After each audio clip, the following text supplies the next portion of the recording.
Right off the back, let's talk UCLA. They hired DeShaun Foster, and I guess if you're plugged into the program, you could probably see this coming. I did not personally. I thought there were a lot of other options out there. Feels like this was their fifth or sixth, maybe seventh option. I don't know. That's just the feel that I get. I'm not plugged into that program like some people are. You're a Big Ten guy. Give us your thoughts on DeShaun Foster.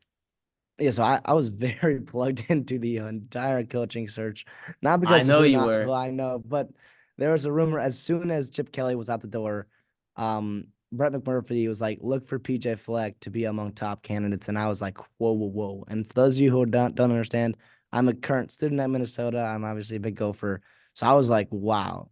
I immediately piqued my interest. I was scrolling whatever I could find on Twitter, message boards, yada yada yada, to figure out some stuff. So yeah, some other coaching candidates besides PJ. You had Tony White, DC at Nebraska. You had David Shaw, obviously famous Stanford head coach. Jed Fish was a guy that was never really taken seriously What? as a candidate. But if it was a That month was ago, he would. If this opened before Washington, he would have been a Bruin. I'm pretty sure about that. Similar with Brent Brennan as well. But that's not to say DeShaun Foster is not qualified. I think the team loves him. He's a Bruin through and through. You needed a kind of a 180 change from Chip Kelly. And not that Chip Kelly didn't have success there. I think Chip Kelly was leaning towards not having success, right? With the way he was running his program, ignoring recruiting, ignoring NIL, doing the things that you have to do as a coach off the field that are required in 2024 of college football. DeShaun Foster brings that youth, brings that energy, wants to do that relatability to players, but also donors. It's pretty interesting. I don't know why all those people didn't take the job. I'm obviously not plugged in. I think a lot of it had to do with financial stuff. A lot was made of, certain financial struggles that UCLA's athletic department's having right now. Obviously, that will help eventually when they move to Big Ten.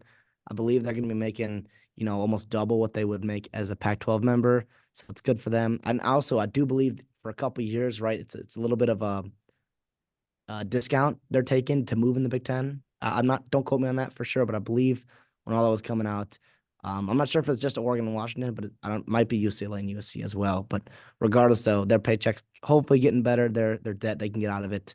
But yes, the people they couldn't pay buyouts and they couldn't give people raises to get to it, right? So that's immediately PJ Fleck, boom, Jed Fish, boom, Brett Brennan, boom. Those guys all have massive buyouts, all have massive raises. So it was tough for UCLA to pony up that money. The nice thing about it is they actually did get a little bit of money in the buyout from Chip Kelly, if you're interested in that stuff. So a little interesting how they handled that because they didn't want to fire him because they couldn't. But I think he was ready to move on. I think they were ready to move on from him. So good split either way. And we'll talk about Chip Kelly later in the video when we do talk about his Ohio State offense coordinator. Yeah, I understand hiring former players. I think sometimes it works out really well, right? You look at like Pat Fitzgerald, Northwestern, but also too like he was bringing that culture that his team had, right? When he was there, that winning culture, right? I I don't know. When Deshaun Foster was playing, they were okay. I think his freshman year they were really good. That was Cade McNown. Shout out Bears fans. It's a name drop and a half. He was there. I don't even know what year that was, 99, 98. Cade But McCown or Josh McCown? no, Cade McNown. Remember the 12th overall first round pick to the Bears in like 99? Duh, duh. What a What is bunch of just I don't know, man. Look, it's a tough job, man. It is a tough job. Asking like especially with the assistant coaching pool, it is hard to ask someone like even Starkville, Mississippi, right? It's hard to ask someone to uproot their entire life and then move to LA where it's expensive, it's frustrating traffic. It's like it's not as insanely high quality of life as you would expect because you hear about Lincoln Riley and his contract and them getting him a house and all that shebang, but that is not what the assistant coaches get paid. That's not what they do. No, and that's the thing with the athletic budget. That was a big deal. But also, let me ask you, like, how are you not fully committed to football, right? You have to be. I get presidents are all different at every school, institution. You're an academic institution, fine. But let's be real. Football brings in a ton of money, a ton of applications, yada, yada, yada, all this stuff for your school. And you're moving to Big Ten. How are you not taking it seriously? How do you not give somebody a blank check and be like, hey, I get it. I get it. I know money is not infinite. I get it. There's actual dollars and cents. I get there's a bottom line you have to meet, but I just don't understand. I heard all that, but I was like confused. It's like, I get it. You're in debt. Whatever. Just go into more debt, right? Like, I don't know. Or am I wrong here? Am I wrong to think? Or is it just like, it's just unrealistic for them this year, this higher? I don't know. I am not plugged in enough to this UCLA program to like understand like what actually went on like in the background, like who were actually candidates besides the ones that you named. It sucks that this was really late, right? And there were already rumors that Chip Kelly was like gone, right? I mean, like the assumption was there was a report that he was getting fired, right? So I mean, you were like, how did you not have a plan? You know what I'm saying? Like, It it sounds like feels it like did because they worked pretty quickly. Like, I'll be like, yeah, it happened a couple days, but they were like churning through names. I think they had a pretty nice little thing. What I'm frustrated about is like, if PJ Fleck was your guy, you fly to Mexico to see him. How do you walk away from that not having yes as an answer, right? yeah, I don't know. And it's nothing against DeShaun Foster. I think it's really good short term hire in terms of, you know, you need a 180 from the culture. He's just been there. He knows what needs to be changed. Similar to a Mike Elko at A&M. We talked about that where like he knows what he has to do to win there. Certain people to shake down, certain people to say no to, certain people to say yes to, like to get it done. And obviously he does things off the field, like I talked about, that Chip Kelly doesn't do. And you have to keep your roster together. And he's a guy, obviously everyone's seen that video of DeShaun Foster being announced as head coach in the player meeting, and everyone goes crazy for him. And obviously it's a great moment for social media. But again, it's not that I'm not excited about this hire. It's not that I don't believe in Foster. I'm just like, I'm a little bit cautious about the future of UCLA football moving to the Big Ten. Yeah, I felt like this before, like even this higher, right? It just something off about this program right now, and I don't know I don't know what to do to fix it. It's tough to win when no one's showing up to your games, and but also you're I don't know, man. I don't know. It's LA. It's different, man. It's different. And you're headed to the Big Ten. I will be very shocked. I don't know if this is a hot take. Like I'll be very shocked if UCLA is incredibly successful in football these next few years. So, I mean, I guess we could talk about expectations right now. Like, what are your yearly expectations for UCLA, especially now that they're moving to the Big Ten?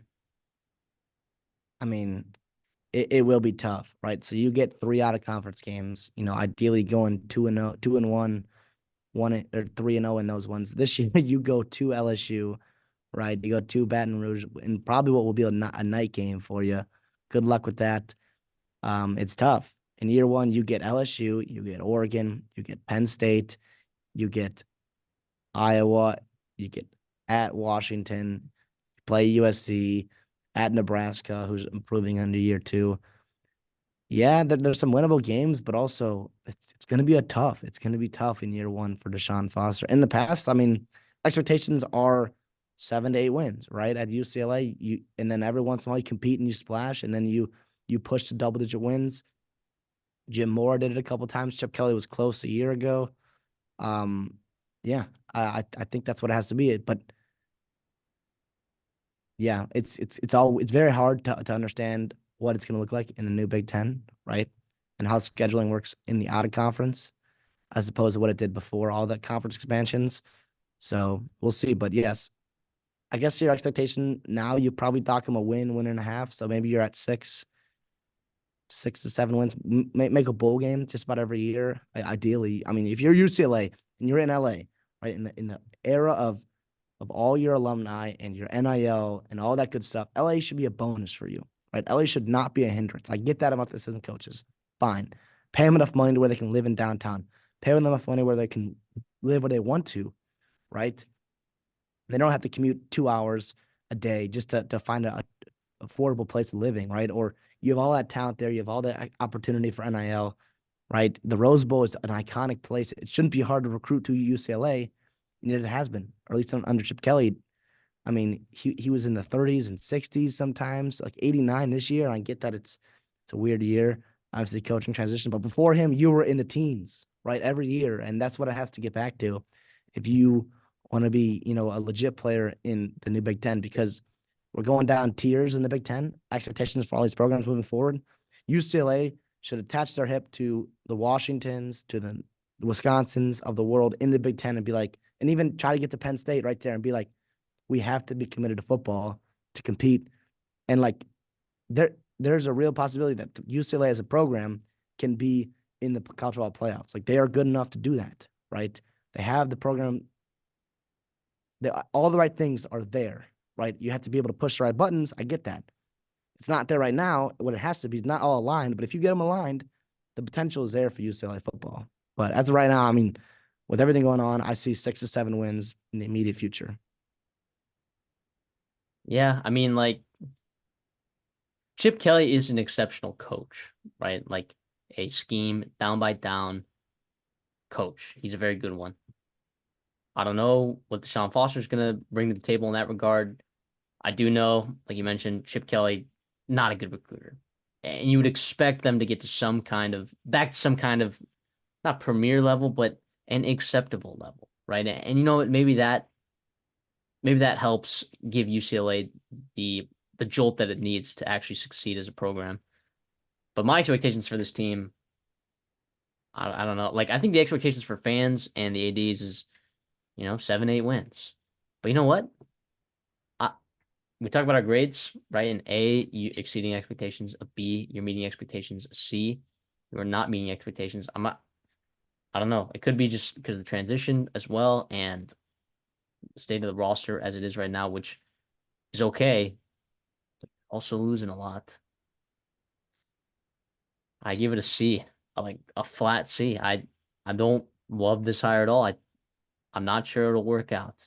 Although I normally really like when former players, former one. We just looked at Jeff Brom, right? I mean, like their head coach leaves to go get another job somewhere else because he was probably knocking on the door, or the ADs were knocking on the door, kind of like trying to get him out of there.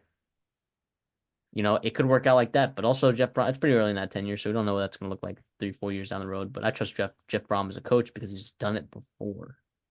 I don't know. I don't know what to think about DeShaun Foster. He could turn out great, but I will. I'll give it a C.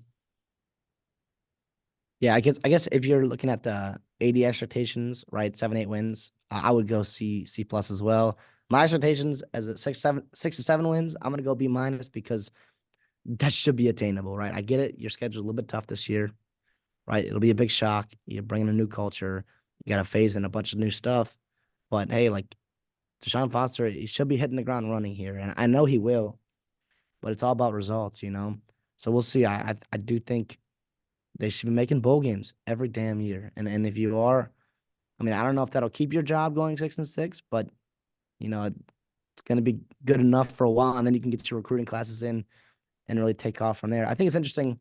I want to talk about the jump from like a position coach right to head coach, right? So a lot of times you see the natural progression of coaches is you're a GA, then an analyst, and then assistant, and then you're a position coach, and then you're a coordinator, and then you're a head coach, right? And that's how it works. And then you move your way up the ranks, the levels of football and competition. So he went from a running back coach at UCLA for a long time, right? And then he was the Raiders RB coach, just hired away this offseason for a couple months, and then he's back as a head coach. Still no coordinator experience. Does that matter for you? I'm going to highlight a couple guys' names for you. Not comparing to these guys, but I want to throw out a couple names that are interesting that also went through this transition before you quickly to just deny it, right? So Urban Meyer, right? Obviously not comparing the two, but he was Notre Dame's wide receiver coach before going to Bowling Green to be their head coach. Jim Harbaugh, right, was the Oakland Raiders QB coach. Went to San Diego to be their head coach. Dabo Sweeney was the Clemson wide receiver coach, was elevated to interim head coach right in the middle of the year, and then obviously full-time head coach. He's taken off and running from there. Obviously not comparing him to these three greats, legends in college football. All of them have national championships. Most of them have two of them, right, or multiple. Does that worry you, right? He's a younger guy. UCLA has a lot of problems right now. It's a lot of responsibility. He knows the system, but does it worry you that he's not, I don't want to call ready, but like, does that inexperience matter to you? Yeah, it does. It does to me. Now, granted, He is younger, so maybe that gives him a new perspective in this new ever-changing era of college football, and that could work to his advantage. But we'll see, man. It just feels like this was your feels like you might have missed out on some other coaches, and the timing of it sucks, is what it feels like. So if this happened, if Chip Kelly gotten fired, like they talked about him getting fired back in December, would DeShaun Foster be your coach? The answer is probably He, not. he would have gotten a real shot because he was on staff right there. But yeah, I agree. Probably not. It's probably Jed Fish. Probably Jed Fish, Brent Brennan.